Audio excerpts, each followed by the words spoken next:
what I learned about working a 9 to 5 for 14 years. Insane. I went to college and did carpentry because that's what my dad does. And I was told that I must be good at carpentry because he's good at carpentry. Turns out I'm all right at carpentry. I'm not amazing, but I was all right. Had a few part-time jobs as well while I was doing college, actually working in a superstore. When I came out of college, lost the apprenticeship, unfortunately. And mum was like, well, sorry, son, but I need some rent because I'm not getting any money now from the government. She was a single mum. Bills are getting a bit harder and I really could do with you going full-time. There was a lot of instability when it came to roles and looking for the next pay packet.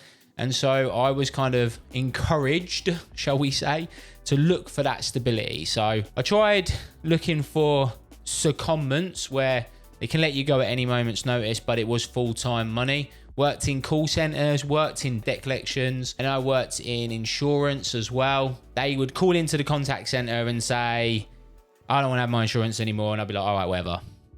And I had to cancel it. Funny thing about that job, actually, before we get into my unemployed stage, I had to do a role where I was told not to advise. And I was on the phone one day to a sweet old little lady. And she said, listen, dear, I don't need the insurance anymore because I don't go out in any car. I don't need personal insurance. I don't even go out and I don't have a car. And I had a list of different offers I could give her. And I thought, you know what? I'm not going to waste her time. I'm not going to waste my time. I said, no worries. We'll get that all cancelled for you. But being in a call centre, you get your calls checked every now and then. And my boss obviously come across this call. And the head of the department called me in. And he played the call in front of all three of us. And he said to me, what do you think's wrong with that call then? And I said, nothing.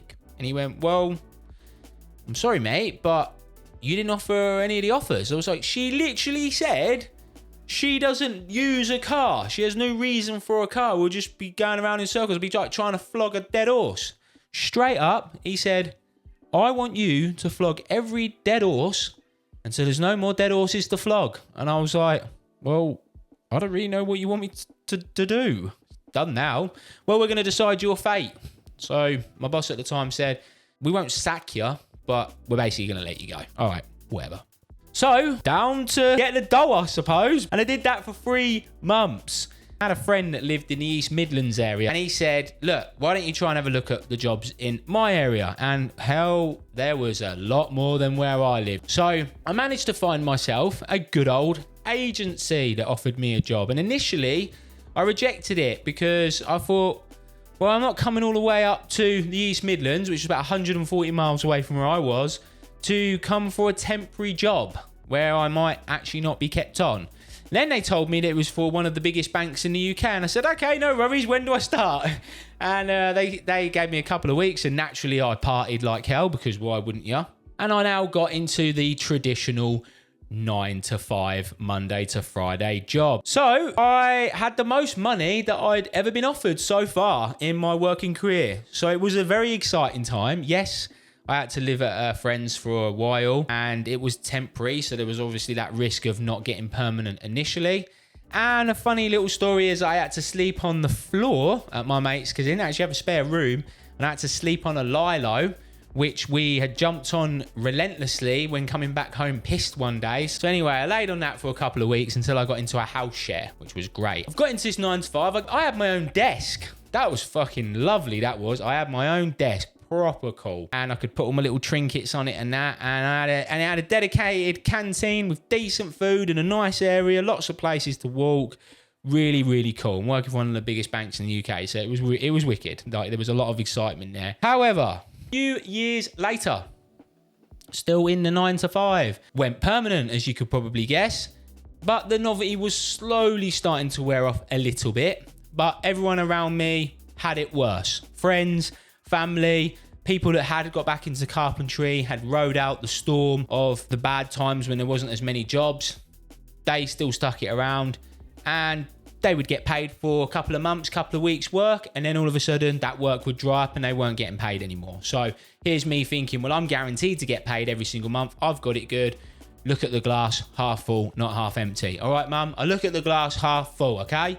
Consistent guaranteed pay. Some snakes along the way. Yes, you will learn that when you're in a corporate 9 to 5. There are people that, funnily enough, fucking care about themselves more than you, and they will talk behind your back. You will get burned. And when you do get burnt, you now know for the future. So you do grow from it, but it's still a fucking experience. Same people that we fear of judging us that don't pay our bills also still look after themselves. Funny that one, eh? Promotional opportunities. Yes, got promoted a few times. That was great. I started off in the bank where the head of our department is the same level that I am today. Looked up to that woman like crazy. Now I'm the same level as her, and it still doesn't feel enough. Funny that, isn't it? I don't actually run a whole department though. Jobs are slightly weird in corporate banks, but yeah, if you know, you know. Anyway, made some friends along the way. Yeah, I actually did make some pretty good work friends. Don't talk to them as much these days. Now I'm in my 30s, but you know, made some pretty good friends for workplaces. And opportunities were still ahead at this point, a few years in. You know, there was still opportunity to move around a massive company where there was lots and lots of different opportunities. So we jump ahead for 10 years later, and yeah, most money that I've ever had. Obviously, I've increased and got promoted. Unfortunately, when you have stability, because you have that guaranteed money, it puts you in a false sense of security, unfortunately, for some of us. If you're silly like me, it is what it is. And you take on some more financial commitments than you're really ready to do. So that wasn't really, wasn't the smartest, but hey, we live and learn. And I got to the point where I've reached my promotional ceiling. What does that even mean? It means that I don't see myself going any higher than I am now, because that will disrupt what we love to talk about in the big companies, which is work-life balance. It really isn't there, honestly. Like for most people, they just work harder, not smarter most of the time. And the bank does reward working harder over smarter at times as well, which is frustrating, but it is what it is. So I don't see myself going up any higher. I don't want it to intrude on my life anymore, to be honest. So I've been moving around at the same grade, corporate grade level, whatever you want to call it. Yeah, you know, people have moved on. Some people have took really courageous opportunities and they've moved to different countries. I've actually sat by and watched some of the people that I thought would be there forever have literally gone, and I'm still there. And then you've got some of the same people that you aren't surprised that are still there, and you've got some people that that actually stuck it out a lot longer than what you might have thought. Then you get to the point where if you've worked in a corporate company for a while, you do get some benefits. Obviously, you can get, more redundancy if they decide to let you go. You obviously get more perks in terms of pension and stuff if you make it. Sorry to be cynical, but it's true. And the fear of missing redundancy is a thing, right? Some people I've seen be there for years. They're like 30 years plus begging for redundancy. Please fucking lay me off so I can get like shitloads of money. And you get into that trap, and I'm kind of at that point. I've been there for a long time, like 10 plus years on. And yeah, I guess, I don't know if I just leave, even if I had saved and was, had enough to leave, the thought of missing out on the redundancy being there that long it's something that kind of does, you cling on to it a little bit. And this is where the trap really comes from. And I value a lot of different things in my life now. I value health more. I value my time more. I'm thinking more about opportunities. I have commitments. I've got to pay the bills. I've got to keep the roof over our head. But now I'm starting to think a bit bigger, a bit outside of the box. Some of my friends and people that I know might have done that a bit earlier. Hey, look, better late than never, right? And I've joined the party. I'm thinking about stuff a lot different now. And so what's next? What is next? What's the point of sharing this experience? What is next for you then, pal? Well, as my mum would say, it pays. You're still getting paid. So don't cut your nose to spite your face. That's exactly what she'd say. She watches this. She's got my channel, so I know, Mum, if you watch this, all right, you'd be bloody proud of me, okay? Learn more about myself, essentially. Where do I want to go? Where do I see myself? I was talking to my dad today. He said, you've got loads of years left, son.